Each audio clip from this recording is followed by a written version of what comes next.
Pada suatu waktu di masa silam, ketika dunia masih muda dan manusia baru beberapa generasi memenuhi bumi, lahirlah seorang anak laki-laki yang kelak membawa perubahan besar dalam sejarah umat manusia. Ia adalah keturunan ke-9 dari Nabi Adam, seorang anak yang membawa berkah dan harapan, yang lahir dari keluarga beriman dalam lingkungan yang syarat akan doa dan ketundukan pada Tuhan Yang Esa. Keturunan Nabi Adam telah tumbuh menjadi keluarga-keluarga yang kuat. Tetapi saat itu, seiring berjalannya waktu, manusia mulai melupakan ajaran tauhid. Bayi ini kelak akan dikenal sebagai Nabi Nuh, sosok teguh yang akan mengorbankan segalanya demi kebenaran yang diyakininya. Sejak kecil, Nuh memperlihatkan ketulusan dan keteguhan hati yang istimewa. Dari tatapan matanya yang tajam, sorot penuh kebijaksanaan tampak jelas, membuat banyak orang merasa bahwa ia bukan sekadar anak biasa. Nuh dibesarkan dengan pengajaran bahwa hanya Allah yang patut disembah, bahwa dialah Tuhan satu-satunya, Sang Pencipta langit dan bumi. Namun di luar keluarganya, dunia mulai berubah menjadi kelam. Orang-orang di sekelilingnya mulai berpaling dari ajaran tauhid, tersesat dalam dunia yang kelam, penuh dengan penyembahan berhala. Di masa itu, kaum manusia mulai menempatkan patung-patung sebagai lambang penghormatan bagi leluhur mereka yang mereka anggap suci dan kuat. Namun, apa yang pada awalnya hanya berupa penghormatan itu berubah menjadi pemujaan. Patung-patung batu, kayu, dan logam itu kini dianggap sebagai dewa-dewa yang memiliki kekuatan luar biasa. Di antara patung itu adalah Wad, Suwa, Yahuts, dan Nasr, yang menjadi pusat penyembahan kaum Nuh. Mereka mulai berdoa kepada berhala, memohon kekayaan, perlindungan, dan kekuatan, mengadakan upacara-upacara besar dan sesembahan dalam bentuk yang megah. Kaum ini tak lagi merasa perlu mengingat Tuhan yang sebenarnya. Mereka sibuk memuja berhala-berhala mereka. Hati mereka jauh dari kebenaran, dipenuhi dengan kebanggaan akan kemewahan, hawa nafsu, dan hidup tanpa batas. Orang-orang yang masih beriman pada Allah dianggap kolot, ketinggalan zaman, dan terbelakang. Di tengah dunia yang gelap ini, Nuh tumbuh dan merasa tersiksa oleh kehancuran yang ia saksikan. Hatinya pilu melihat bagaimana manusia terjerumus begitu dalam kehancuran spiritual. Dalam diamnya ia menahan kesedihan, namun tekadnya semakin kuat.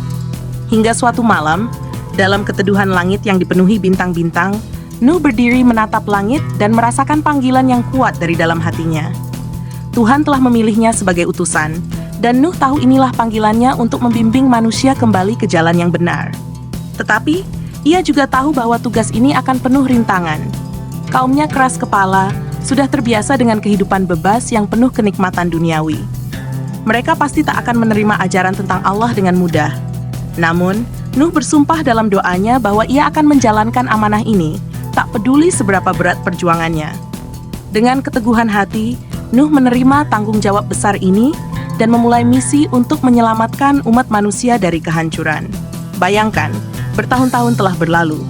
Nuh kini bukan lagi seorang pemuda, dia seorang lelaki dewasa, suaranya lantang, wibawanya menenangkan, dan di wajahnya ada sorot tajam yang mengundang hormat dan takut dalam satu waktu.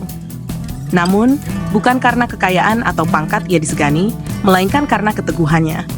Setiap kata yang ia ucapkan penuh ketulusan, setiap nasihat yang ia berikan mengandung keikhlasan. Ia menyerukan satu hal, bahwa hanya ada satu Tuhan, Allah, yang menciptakan segalanya. Tetapi, bagi kaum Nuh, pesan ini hanya dianggap angin lalu. Setiap hari, Nuh mendatangi mereka, menyampaikan pesan itu dengan kesabaran yang tak ada batasnya. Tinggalkan berhala-berhala kalian, serunya penuh kegetiran. Kembalilah pada Allah, Tuhan yang satu. Tapi mereka hanya tertawa, menganggapnya tak lebih dari orang gila. Mereka berkata, apa gunanya mendengar lelaki ini? Hidup kita sudah damai? Apa yang bisa dia berikan pada kita selain omong kosong? Dan dalam keheningan malam, ketika Nuh bersujud, ia berdoa dengan linangan air mata. Ya Allah, ampunilah mereka. Mereka tidak tahu apa yang mereka lakukan. Namun pagi datang dan begitu pula ejekan. Di jalanan, ia diolok-olok, dijauhi seolah-olah ia membawa penyakit. Nuh ini sudah gila, kata mereka di antara tawa. Setiap hari ia membicarakan satu Tuhan, ia menyuruh kita meninggalkan berhala-berhala yang membawa berkah. Hari demi hari, bulan demi bulan, tahun demi tahun, namun hatinya tidak berubah. Dia terus berdakwah tanpa henti, siang dan malam, baik terbuka di tengah kota maupun diam-diam mendatangi rumah-rumah. Bayangkan kesabaran yang tak terukur, 9.000 tahun lamanya Nuh berseru kepada kaumnya. Tapi semakin lama, semakin sedikit yang mau mendengarkan. Mayoritas dari mereka malah semakin keras kepala, malah semakin memperkuat kepercayaan mereka pada berhala. Namun, bukan hanya orang asing yang menolak Nuh, istri dan anaknya sendiri. Darah dagingnya sendiri, keluarganya, pun memalingkan wajah dari kebenaran yang ia sampaikan.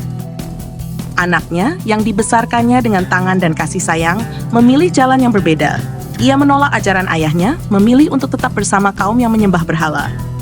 Istri Nuh sendiri, yang selama ini menjadi pendamping hidupnya, malah ikut meragukan kebenaran dakwah suaminya.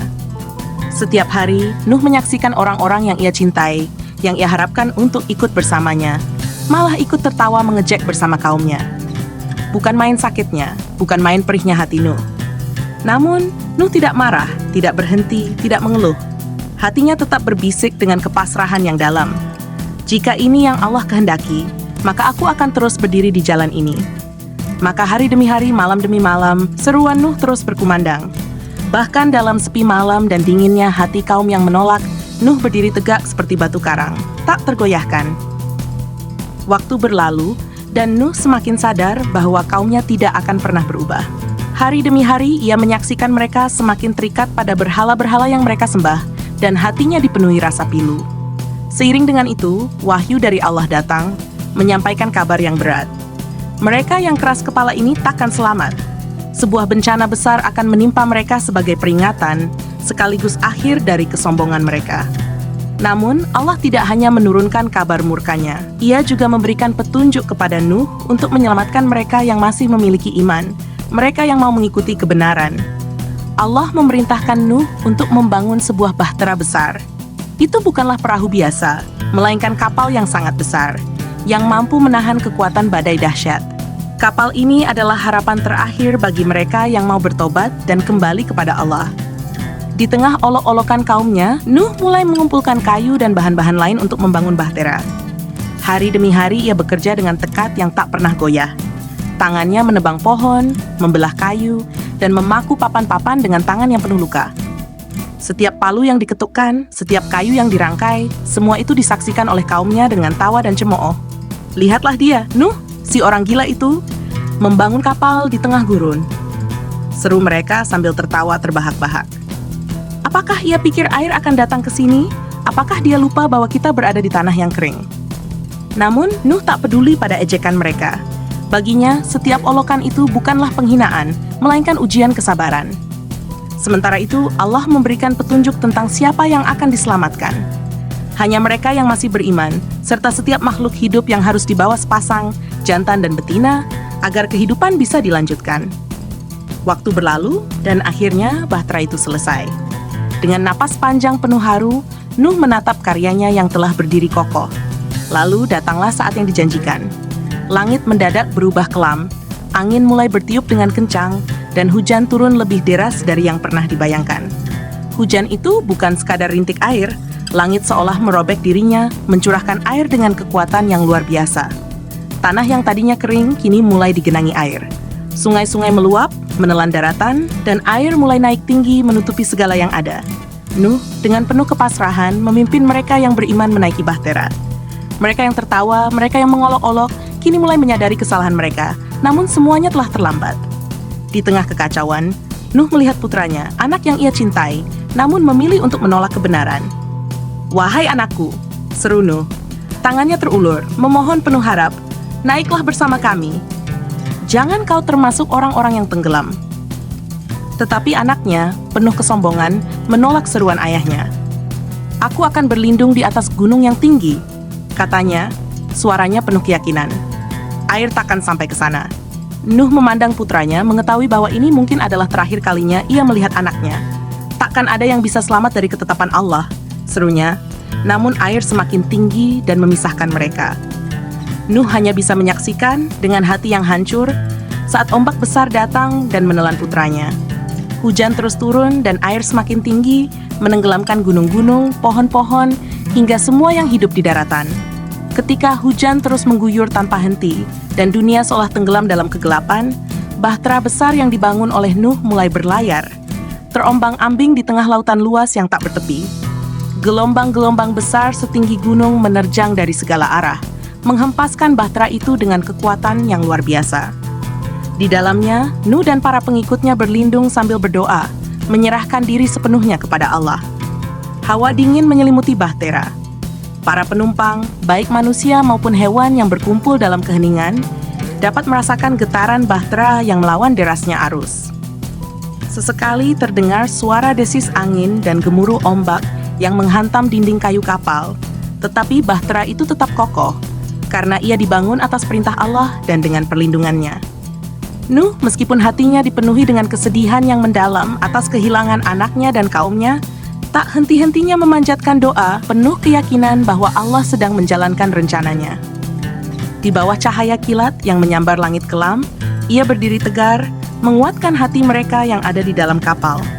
Hari-hari berlalu, entah berapa lama bahtera itu terapung, mengarungi lautan yang kini menutupi seluruh daratan. Nuh dan pengikutnya hidup di dalam bahtera, beradaptasi dengan ayunan lautan dan suara-suara alam yang mengiringi setiap saat mereka. Mereka hidup dengan saling mendukung, menguatkan iman satu sama lain, dan memperbanyak ibadah kepada Allah.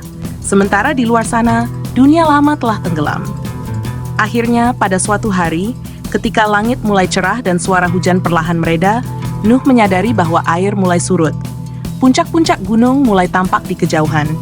Allah akhirnya memerintahkan bumi untuk menyerap kembali air dan langit untuk menghentikan hujan. Dengan penuh haru dan rasa syukur, Nuh dan para penumpang bahtera menyaksikan bahtera mereka terdampar di puncak Gunung Judi. Saat tanah mengering, Nuh dan para pengikutnya turun dari bahtera, memulai kehidupan baru di dunia yang kini telah dibersihkan dari kesombongan dan kesesatan. Ketika Nabi Nuh dan pengikutnya turun dari bahtera, dunia terasa begitu asing. Tanah yang dahulu pernah mereka kenal kini sepi, seolah-olah alam sedang memulai hidup baru. Bumi terasa sunyi, tiada suara manusia selain mereka yang beriman. Di tengah kehampaan itu, Nuh memimpin umatnya untuk mengucap syukur atas keselamatan yang Allah berikan. Di sana, di bawah langit yang cerah, mereka bersujud, merendahkan diri di hadapan Sang Pencipta yang Maha Pengasih. Nuh memohon kepada Allah agar generasi baru yang akan tumbuh dari mereka diberi petunjuk dan keberkahan. Dengan hati yang penuh harap, ia meminta agar umat yang selamat ini, anak cucu mereka, dapat hidup dengan iman dan menghindari kesesatan yang telah menghancurkan kaum sebelumnya. Allah mendengar doa Nuh dan menjanjikan keberkahan bagi keturunannya. Namun, di balik janji keberkahan itu, Allah juga mengingatkan Nuh tentang sebuah kenyataan pahit. Akan ada dari keturunannya yang tetap tidak mau beriman, yang akan memilih jalan sesat. Bukan karena kesalahan Nuh, melainkan karena setiap jiwa memiliki pilihan bebas. Allah menegaskan bahwa setiap orang bertanggung jawab atas keimanan dan perbuatannya. Waktu pun berlalu, dan Nuh menyaksikan generasi baru tumbuh di tanah yang disucikan oleh air bah. Mereka hidup dalam damai, bekerja sama membangun kembali kehidupan, mendirikan rumah-rumah sederhana, mengolah tanah untuk bercocok tanam, dan memenuhi bumi yang tadinya kosong. Setiap pagi, Nuh bangun dengan hati yang bersyukur, melihat anak-anak dan cucu-cucunya tumbuh besar, membangun dunia dengan lebih baik, dengan iman yang ia tanamkan di hati mereka. Meski begitu, Nuh menyadari tugasnya telah mendekati akhir. Ia telah menunaikan amanahnya, memperingatkan kaumnya menghadapi penolakan, bahkan kehilangan keluarganya. Hatinya telah melalui banyak luka dan cobaan, tetapi jiwanya penuh kepasrahan. Allah kemudian memberitahu bahwa waktunya sudah hampir tiba. Ia akan segera kembali kepadanya, dan seluruh perjuangan hidupnya akan disempurnakan dengan pahala yang tiada banding. Pada hari-hari terakhirnya, Nuh mengumpulkan umatnya, anak-anaknya, cucu-cucunya, dan semua keturunan yang selamat dari bencana besar.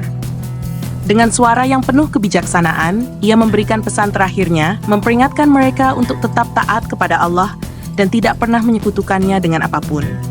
Ia meminta mereka untuk saling menjaga, saling menolong, dan menegakkan kebenaran di atas segalanya.